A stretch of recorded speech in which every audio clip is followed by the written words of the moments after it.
Good evening and welcome back to Golden Eagle Sports Report. Tonight, we're going to be discussing both NCAA tournaments, Marquette Volleyball, and more. So get ready, Marquette Nation, because Golden Eagle Sports Report starts right now. Slam dunk! Oh, that's a poster.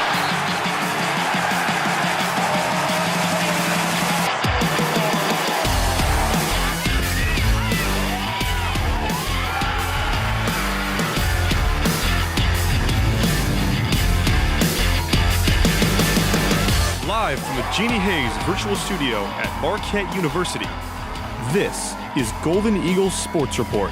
Marquette gets the rebound, and the champions have gone down. Hello, everyone. I'm Andrew Muzu. And I'm Kaylee Starl.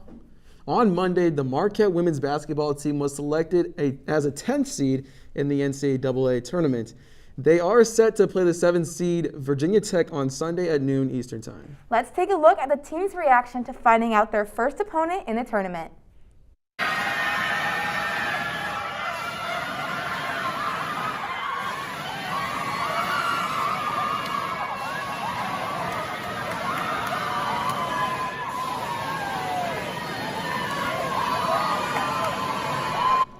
Man, what a great moment for that team. Absolutely. This will be the Golden Eagles' 5th straight tournament appearance and first under head coach Megan Duffy. Let's take a listen to what Duffy had to say about heading to Texas. I think just the emotion of hearing your name call, and I think felt pretty good. We were getting in, but just to finally be able to just celebrate with each other and say, now anything can happen. You get in the big dance and, hopefully you get hot and go on a little bit of a run. So I'm really looking forward to represent along with Ncaa in the Big East and show, what Marquette basketball is all about. And to get an in-depth look at the life of student athletes and the women's basketball team specifically, junior Chloe Murata takes us behind the scenes. For student athletes, life on the road isn't as glorious as some may think. It's definitely tough to do homework after a loss or, even a win. You're all excited, but it's like you still got to crack down. You still got to be a student before the athlete. If the student athletes are not on the court, they are in their makeshift classroom. Marquette's 5th-year senior has plenty of experience managing both school and basketball on the road. Van Clunen has been so efficient from the field. We understand that we have a small amount of time on the road to get homework done, so when we have study hall or we have our academic meetings, we need to obviously be focused in one, but two, make sure we try to get as much done as possible. While the athletes are studying their majors, they are also studying film on the other team's tendencies. We have to do our job because when we do, really, really good things happen. Studying is a part of just being a basketball player and studying basketball and studying school at the same time. But even with the stress of school and basketball, the athletes deserve a little fun. When you get about 20 to 25 people in the same room trying to win just the most stupid games, it gets pretty funny, it gets pretty competitive.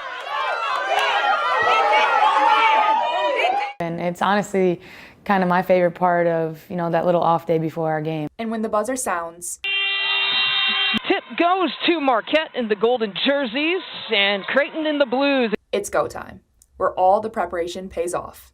In Johnston Hall, I'm Chloe Murata, Marquette Wire News. Women's basketball analyst John Layuzzi sat down with junior forward Chloe Murata earlier today to see how the team is preparing for its opening round matchup and life in the bubble. Take a look. Good. Thank you so much for having me. So jumping right out, you come from a big basketball family. You've seen a fair share of your selection shows for March Madness. So what was it like seeing Marquette come across the screen Monday night in the Al McGuire Center for you? It was really a childhood dream come true. You watch it on the TV growing up and you're constantly thinking, wow, I want to be in that person's shoes one day. And I hoped ever since I was younger that I would be. And to celebrate with my teammates and with my best friends was a feeling like no other, for sure. That's awesome. I really enjoyed seeing the video from you guys.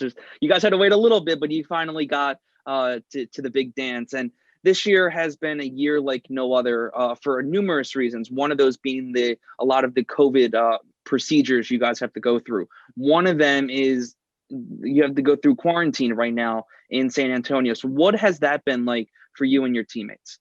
Yeah, it's interesting. You know, there's so many rules out here, but I'm happy that there's rules because they're making it work for us. And so we came in, got tested right away, and then headed to our hotel room where we get food delivered to our front doors, and really just doing your homework in your room, chilling out, watching some TV, FaceTiming your teammates if you want to FaceTime them.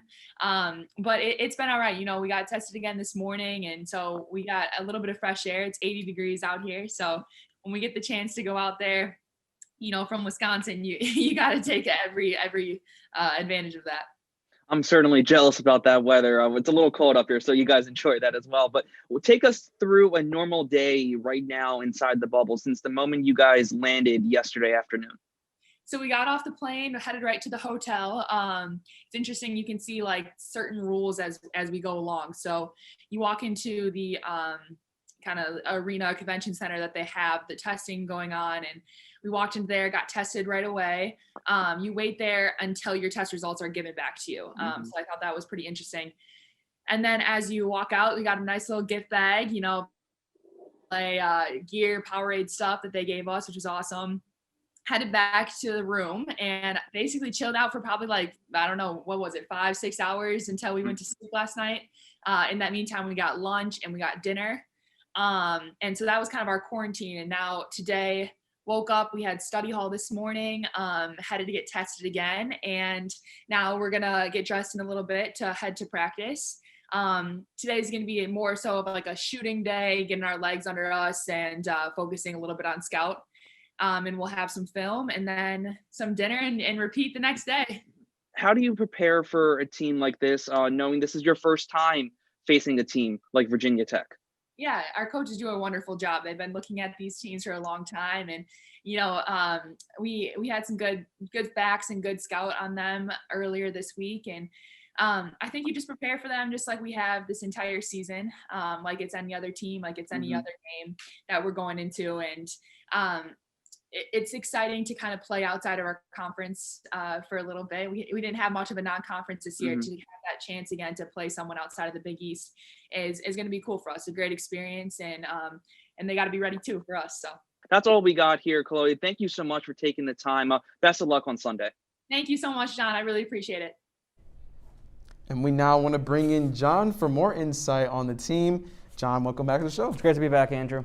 All right, let's just dive right in. Heading into the tournament, the women were projected to be a 7th, 8th seed, but now they're a 10th seed. What are your thoughts on this? You know, when I found out on Selection Monday Marquette was a 10th seed, I thought it was a lot of disrespect to Marquette. I think I think their record and their schedule is a lot better than what a 10th seed deserves. I think they deserve to be an 8, maybe even a 7 seed. 7, wow. I know it's a hot take, but for Marquette to be a 10 seed, I think it's a little disrespect to not just them, but the Big East as a whole. Wow, that's a really big take right there. And obviously the Golden Eagles are set to face off Virginia Tech this Sunday. What are your thoughts about this matchup? I think this is a favorable matchup for Marquette, and it's a matchup they can win. And, you know, March, we like to pick the upsets. Now, this is going to be an upset for Marquette. The challenge, not going to be easy because Virginia Tech, they finished 14-9 overall, 8-8 in the ACC, but they're led by a good guard in Elizabeth Kitley, and despite has all that postseason accolades, but she led the ACC in double-doubles this year with 13. So for her to get that, but for Marquette, it's just about being that blue-collar team and keep on winning and drive to the lane, get the rebounds, and if that all is done, head coach Megan Duffy and her team will be finding themselves in the round of 32. Right, John, and that's nice and all, but here's the big one. How far do you see Marquette going in the tournament, and who is your favorite to win it all? So I'll answer the first part. Earlier at the beginning of the season, I said Marquette's going to go to the round of 32. That's the second round. Okay. I'm saying they're going to go to the Sweet 16. I think this team is grown, and the winner, a lot of people are going to say, I talk about this team a lot, but I have UConn winning it. I think they're a really deep team. Paige Becker's real deal. That depth is really a big key for March. Well, John, thank you. We truly appreciate you coming on. When we get back, we will update you on the men's basketball team and take a look at Marquette Volleyball. GESR will be right back. Me and my boy Matt had it good. He had catnip that was off the hook. But one day, he brings a girl home, and she's allergic to cats. Every sneeze was a nail in my coffin. Now I'm in a shelter. It's decent, but they don't even have Wi-Fi.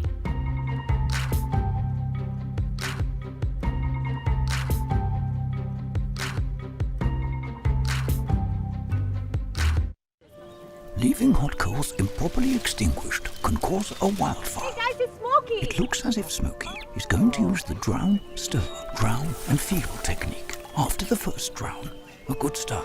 Next, another drink. And finally, a close feel. Is it cool? Okay. Yeah. Hey, Smokey, catch! Oh, my bad, Smokey. Only you can prevent wildfires. Okay, Dad. 1, 2, 3.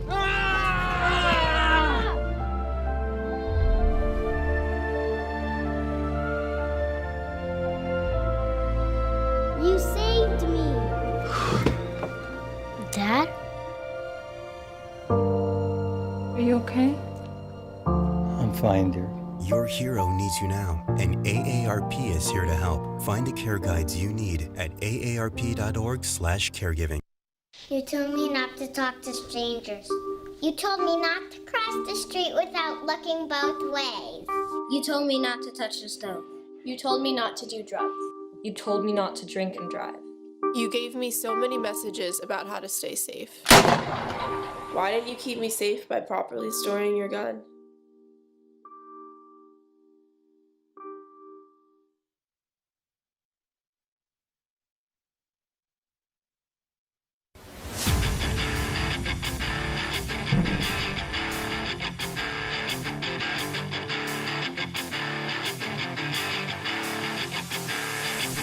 Welcome back to Golden Eagle Sports Report. Once again, I'm Andrew Muzu. And I'm Kaylee Starro. It has been an eventful week for the men's basketball team. For the third time in 2 years, the program has to replace another associate head coach. And on top of that, an additional player has transferred out of Wojo's system. As I found out, the program has their work cut out in filling these holes.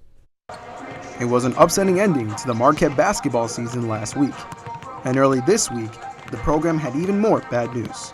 On Tuesday, associate head coach Dwayne Killings accepted a head coach position for the University of Albany. Killings was promoted to associate head coach about a year ago after Stan Johnson was named head coach of Loyola Marymount University. More news struck as sophomore guard Symir Torrance announced via Twitter that his days as a Golden Eagle are now over. Torrance had a boost in playing time after the departure of Marcus Howard and Sakar Anna. Even with the minutes increase, the guard struggled to score over 3 points a game this season. He has yet to announce where he will be playing next season, but for now, he has entered the transfer portal. Reporting from Johnson Hall, this is Andrew Muzu, Marquette Wire Sports. And one team that's looking to continue its dominance in the Big East is the Marquette volleyball team. After the squad had their matches against Xavier canceled due to COVID-19 protocols, the team now looks forward to the Big East tournament at the end of the month. Tyler Peters caught up with the team as they look to compete for the Big East title. As most of the nation turns its attention to March Madness, the Marquette women's volleyball team looks to prepare for the upcoming Big East tournament.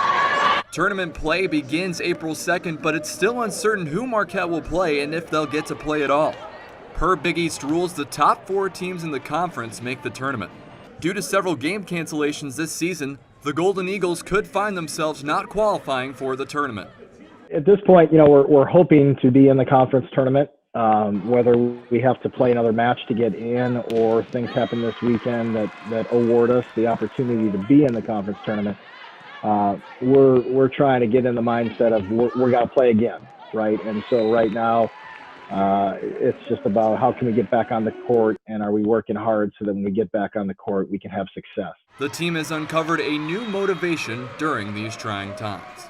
Honestly, COVID is a motivation because, for us, we just kind of don't know when, for instance, we're quarantined right now and we don't know when these postponings are going to come. So ultimately, when you go in the game, you want to give it your all because you don't know, when you're going to either be quarantined, when when situations are going to occur. Shesso says she's been the team's cheerleader throughout the season to help keep their spirits high. Everybody kind of just describes me as like a spunky like fireball. So I'm definitely somebody who, you know, will always like cheer everybody, like make everybody go crazy, and everybody always says like hype woman. Marquette's goal going forward is simple. Our goal is to just win. You know, you don't know, there's only, you know, 18 at-large bids this year.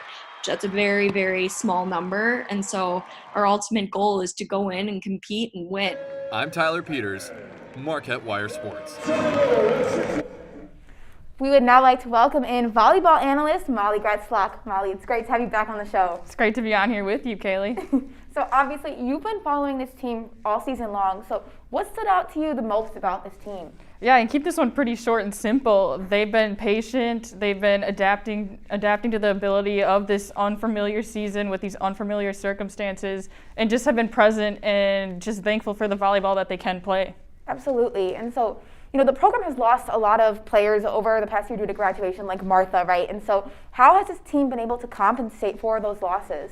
Yeah, I was talking to Katie today, who she was in the package that we just watched, and she said that everyone pretty much has their own roles. Everyone's a leader in their own way.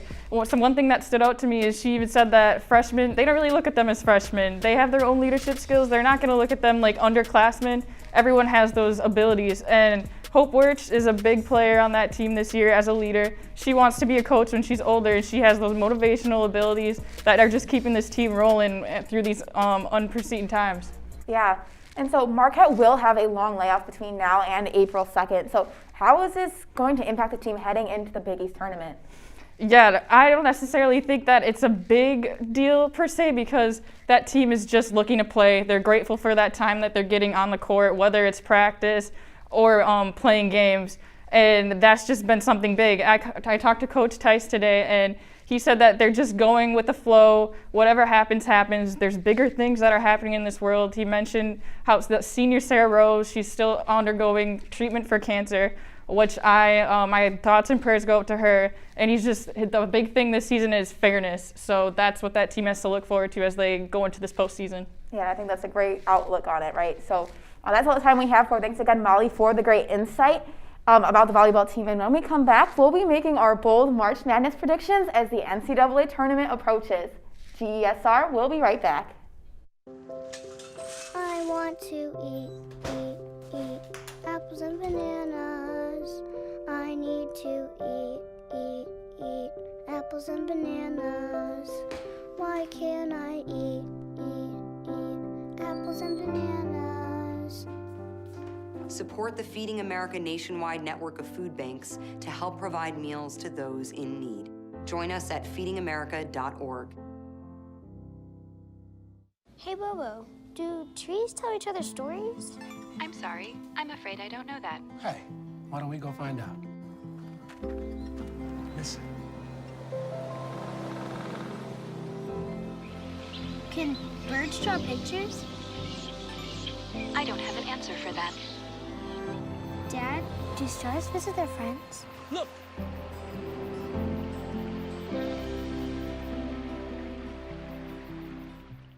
Jordan knows he shouldn't eat this entire bowl of nachos, but tonight he's earned that right, because a few hours ago in the middle of happy hour, he recognized a sign, not from the gods or a bolt of lightning, but from a double heart, a kissy face, and a fourth ha in ha ha ha. That's when Jordan knew he was buzzed. So when it was time to go, he got a ride home instead of driving. Be a legend like Jordan. Recognize your buzzed warning signs and get a ride home. Buzz driving is drunk driving. Our hearts are made stronger by how we treat others. Put her there. The light you share can impact those around you, but so can the darkness. Later, twerps. Did Pete saying mean things bother you? So when you reach out to another person, take a moment to consider how they will feel and let your heart be the key to making a difference. Because of you, someone's entire day, year, or even life can change. In every heart, there's hope.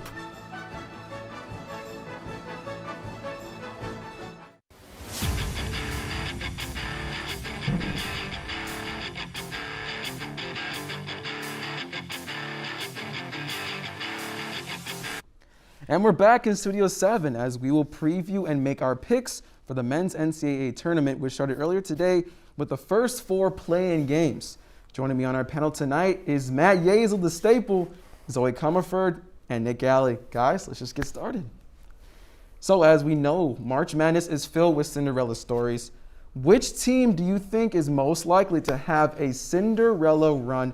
Will it be Loyola again? I'm going to start off by saying it's not. I do have them losing the first round, but watch out for a team named Winthrop. They are going to make some noise. I feel like they're going to beat Villanova. Villanova, they're losing their second team leading scorer, and I really do think that Winthrop, 23-1, they're really going to make some noise. Matt? Well, I think my pick is going to be the 13th seed, and that's going to be Ohio. And it's partly because I really like the team, really like the star player they have, Jason Preston, 6'7", guy who can hit a lot of threes, plays good defense, finishes at the rim. But it's also partly because of who they got. They're going to play Virginia in the first round. Yeah. And Virginia is not going to practice until one day before they have to play the game because of their COVID issues, because they had to back out of the ACC tournament. So, excuse me, if they play, they're going to play Virginia. I think they got a good chance to win that game. I think Preston is the type of player that can help a team go on a Cinderella run. We always see those teams have one star player. And then in the next round, they're going to play either Creighton or UC Santa Barbara. In my bracket, I got them beating Creighton in that game. I think they're going on a Sweet 16 run. I think they're that type of team this year. Good take, good take. So, Andrew, I am going to go along with you. I think Winthrop, they're hot. They're coming off a Big South Conference championship. They've had that one loss, which is, Gonzaga's 26-0, but the next team is Winthrop. And, they have that 6'7" guard in Chandler Vaudrin. He's going to be really good for them. And I think, they just have that momentum coming into the tournament. They didn't get to play in 2020 in the tournament, and they're coming off that conference championship. And I think, they're 12th in the NCAA for, being a fast, quick-paced team. They're 23rd in the NCAA for forcing turnovers. I think they're just going to come out hot and, beat this Villanova team who doesn't have Justin Moore and does not have, their staple, Colin Gillespie. 6'7" guard powerhouse. What about you, Nick? Well, I have multiple brackets, as I'm sure a lot of you guys do. Oh, yeah. This team isn't in my Final Four. I think they're going to make a really nice run, though, and that's Syracuse. I love the orange. Wow. I love their chances. Buddy Boeheim, you got Quincy Guerrier. Obviously, Jim Boeheim's a great coach. So I'm liking Syracuse in this one. Have they had Syracuse? I know it's risky, but you got to live risky. If you're not living risky, what are you doing? It's true. I know they haven't had the season that the Syracuse Orange are always accustomed to, but I still like their chances anytime they're in a big tournament. So, and we've seen, Marquette beat some of these tournament teams like Wisconsin, UNC. They're playing each other. Do you think any of them can make some noise? No. Wow. I don't think so. I think you look at teams like Wisconsin and UNC, what their standards have been in the past compared to this season, and it's just not the same at all. I really don't think. Especially this. It tells me that they're not the same. If you're losing to Marquette, you're not the same. I'm sorry. You're just not the same. It's losses like that will not get you far in the tournament, because I know it's a regular season thing, but I don't care. That mindset is still there. And you got to peak at the right time. I know the Wisconsin loss was early in the season, but Wisconsin really hasn't looked the same all year. The UNC loss was much more recent, and UNC's played a little bit better, especially in the tournament, but they played a lot better since then. A lot of people thought UNC was done after Marquette beat them, but then they just went on a tear. But to your point, I think that'll be a good game. To your point, there's two great programs who are normally in higher seeds than that, but I think Baylor is going to have their way with either of those teams. Right. Yeah. For sure. Yeah, I definitely agree. I think, they're in that bracket with Baylor. And I think even though I do think Wisconsin is going to upset UNC, they're older, they have the veteran leadership, and I think they're just going to come out and have that upset. But I do think they're going to fall to Baylor, because at the end of the day, they don't have, the type of play that Baylor does. And they're fast, they're quick, and I think they could get it done. Well, you guys all make some good points. And Baylor is one of the number one seeds. So is Gonzaga, Illinois, and Michigan. They're all number one seeds in the tournament. So who are your picks to make it to the Final Four? I have Illinois, Baylor, Alabama, Roll Tide, and I, of course, have Gonzaga. And you guys want to start off by saying your top four? Matt? Well, I'll start with the easy one, Gonzaga. I think they're the best team in college basketball, and honestly, I think they have a pretty easy path to the Final Four, to be honest with you. Like I said, I got them playing Ohio in the Sweet 16. I think the only team with a chance to beat them in that bracket is Iowa, but Gonzaga beat Iowa in the regular season. They also beat Kansas and Virginia in the regular season, who are in that bracket as well. So I got Gonzaga. Then I have Texas in Michigan's region. I think Michigan is a vulnerable 1 seed. They're without Isaiah Livers. Texas just won the Big 12 tournament, one of the toughest conferences. College basketball beat Cade Cunningham in that last game. Love Shaka Smart. I think the Longhorns get to the Final Four. I like Baylor, like I mentioned. I have them in the Final Four. I think the NCAA tournament, really big on guard play. Baylor has 3 All-American guards. And I think they have a great chance to make it to the Final Four and cut down the nets. But I also have Illinois and make it to the Final Four. This is a little harder for me because they have a tough path, I will say. They probably have to play Loyola, probably have to play Cade Cunningham, maybe have to play Houston. But, man, they just won the best conference in the country. They have 2 NBA players on their team. Great mix of both worlds with a great guard and a great big. So I like those 4 teams. All right, good choice, Nick. Is it you now or is it me? You go for it. All right, well, my Final Four. You're a little hesitant here. I know, yeah. Well, I know. Well, yeah, people are going to get on me for this, obviously. For sure. And I'm going to say Oklahoma State, UConn, Iowa, and then my last one is Baylor. I mean, Baylor's a shoo-in. People are going to judge me on the UConn thing. I know that. Listen, I don't care. Judge me for the UConn thing, okay? Like, I've been growing up watching UConn. They won the national championship when they had Shabazz Napier and Ryan Boatwright. That was a team no one expected. So you got Bouknight now. I think this team can really do it. They've played really well. We've seen that in their games against Marquette. I think they're going to be fine. I think everyone's sleeping on Oklahoma State. I mean, Cade Cunningham. We're snoring. I don't know about sleeping. Sleep on him. I don't care. Sleep on him. My goodness. But you got Cade Cunningham.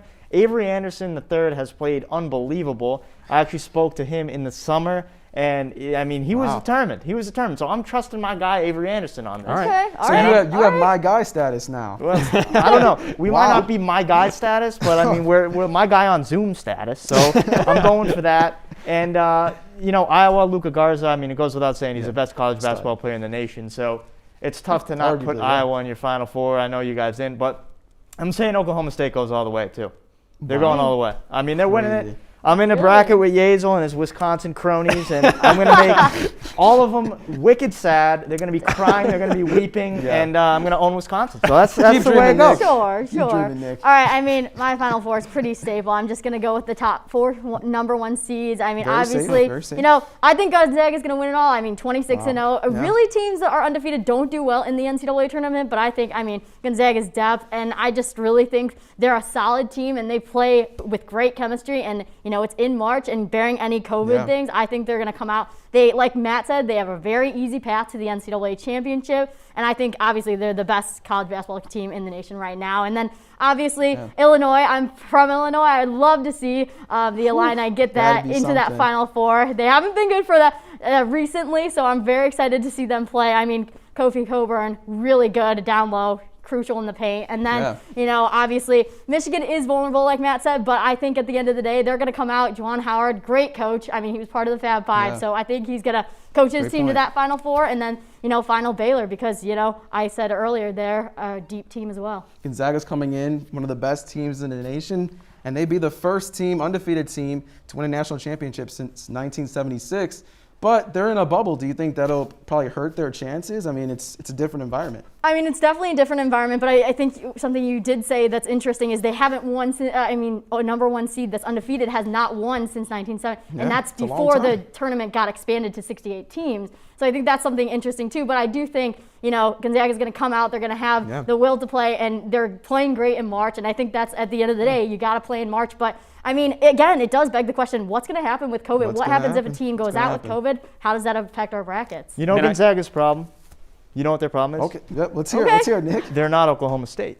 That is the issue. All right, Nick, what do you think about the bubble? Well, I think the biggest thing we're going to see is that the teams that are well coached, have been here before, and have great team chemistry are going to do better than teams that are maybe here for the first time, maybe don't have as much experience here. Gonzaga's been here plenty of times. People like to sleep on them because of the conference they're in, and maybe they haven't won a tournament yet in a long time, but they've been to the Elite Eight plenty of times. They were in the national championship game in 2017. They've been here. They have multiple NBA players on their team. I think they're going to do great, but I didn't mention my champion. I got Illinois winning it all over Gonzaga in the championship game. Good to hear. Again, I'm a believer kind of in momentum. I think Illinois is the hottest team right now. Like I said, they won the best conference. They have the best of both worlds. So I think it's going to be a great championship game. It was hard for me to pick Gonzaga to lose, but I'm going to say Illinois beats them. Get ready to be disappointed, Yazer. Get ready. That's a very big take right there. But thank you guys for this great discussion. It's March Madness. Let's get excited. But we are out of time. But be sure to tune in next week for all your coverage of Marquette sports and more. For Kaylee Starro, I'm Andrew Amuzu. Good night, Marquette.